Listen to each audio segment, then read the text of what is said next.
What's up, guys? It's your boy Ward from wardfund.com. How much money do you need to quit your job? That's the question we're doing today. How much do you need to quit your job?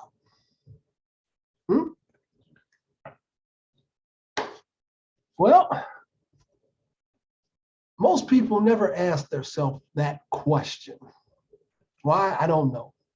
But most people don't. Everybody think they need $10,000 a month.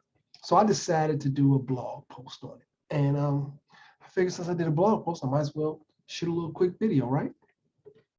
All right, let's get started. How much money do you need to quit your job? When getting started in the home business industry, one very important question a person should ask themselves is, how much money do I need to quit my job? 5,000, 10,000, 100,000? Only you can answer that question because only you know what type of lifestyle you want to live and how much it's going to cost. Now, here's the thing. If you earn $50,000 a year from your current job, after taxes, you'll probably bring home $32,000. That breaks down to around $2,700 a month, $675 a week, and $135 a day. Now, it's good to know that information so you can have a daily goal in mind. So you know, for me, that get that $32,000, I got to make at least $135 a day. Having a daily goal to reach before you start working your current job will ensure that you earn enough to maintain your current lifestyle. Who wants to quit their job and not be able to live at least at the current level? Not me.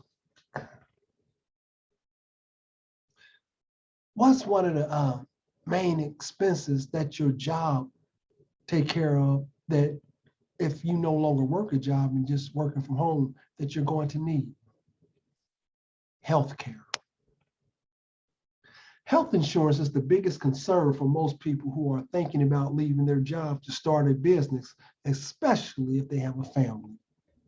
According to Healthcaregov, people who are self-employed can use the individual health insurance marketplace to enroll in flexible, high-quality health coverage, which works well for people who run their own business. That's good to know. If you have a business that takes in income but doesn't have any employees, you're considered self-employed. So you can enroll through the marketplace if you're a freelancer, a consultant, independent contractor, or some other self-employed worker who doesn't have any employees. Now, if your business has even one employee other than yourself, a spouse or family member, you may be able to use the shop marketplace for small businesses to offer coverage for yourself and your employees. Now, they also have at healthcare.gov, they have some you can check out. How do I know if I'm self-employed or a small employer? Just go to healthcare.gov and you can get that information. Now, one of the other things about before you start a business and needing to know how much money you need to have, you have to ask yourself this. Is this a financial burden on my spouse?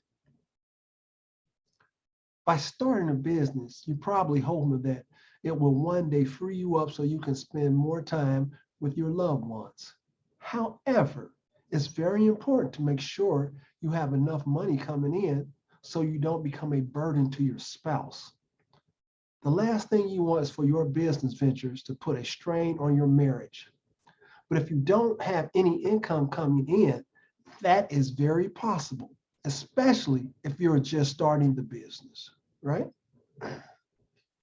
There are a couple of things you can do to avoid becoming a burden. First, save enough money to cover all your bills, at least up to 6 months before quitting your job. Second, talk to your spouse and make sure they are on board with you quitting your job. Also, make sure you show them the forecast numbers of what income you believe the business will generate.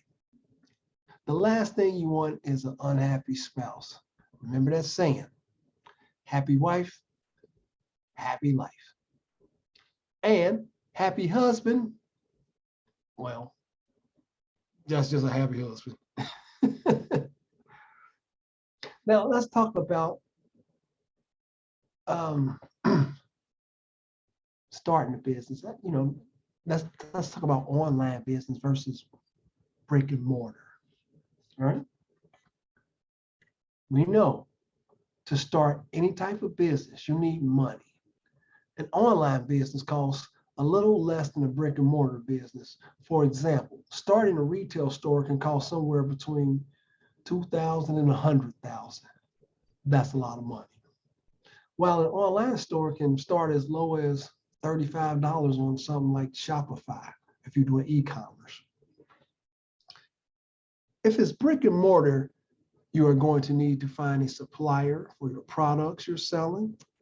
If it's a restaurant, you're going to need the little items like napkins, bread baskets, plates, silverware. When you consider the cost, it may be a good idea to stay on your job for a little longer than you want in order to finance your new company. You want to allow yourself time to build up enough customers to pay for overhead. Now, you could also get loans and things like that.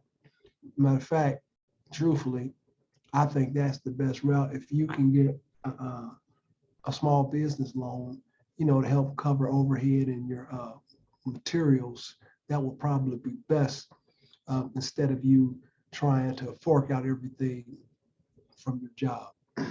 That could be a lot of stress. At least that's what I think. Okay, now online business normally only costs a few $100s to start.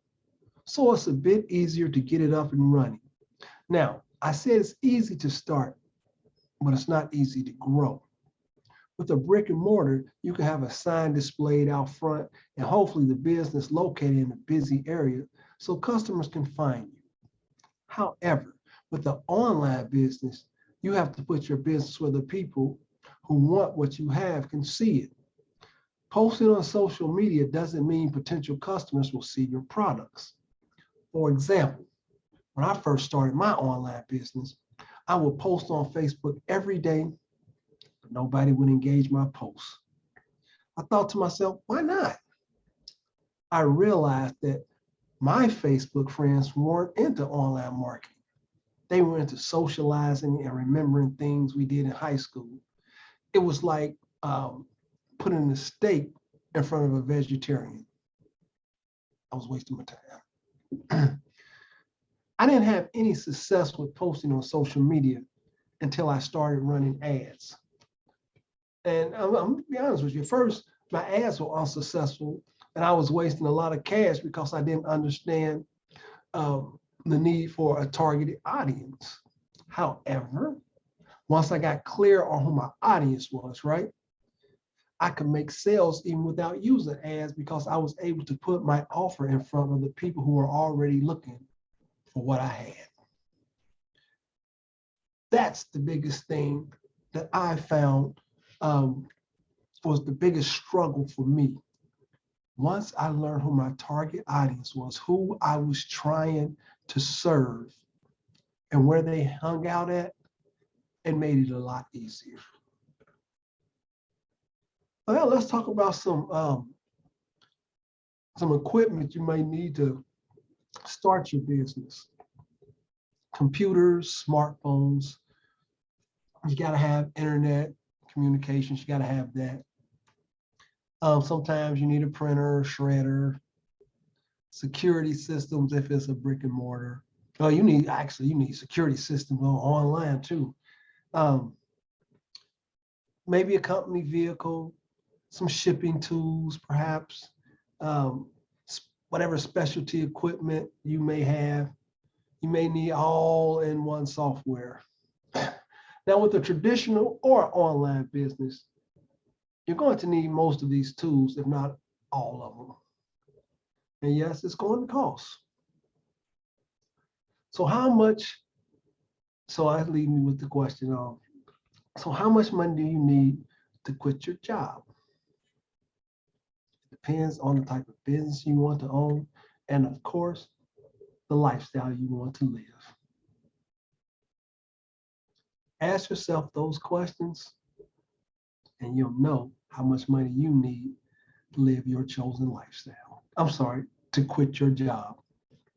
I think I really believe that a lot of people, if they get that part right about understanding the numbers, like I use $50,000 for an example, but if your bills are $2,000 a month and your home business generate $2,000 a month or more, you're free. You can quit your job. I'll leave a link in the description where you guys can check out how to grow an online business. You can start for free, won't cost you nothing. I'm going to also give you some free training on how to find your target audience. And you can do this. If I can do it, anybody can do it. All right, I'm your boy Ward from wardfund.com. Make sure you go to wardfund.com, check out my blog. And if you're not subscribed to this channel, subscribe, ring the bell, leave me a message. All right, it's your boy Ward. I see you guys on the next video.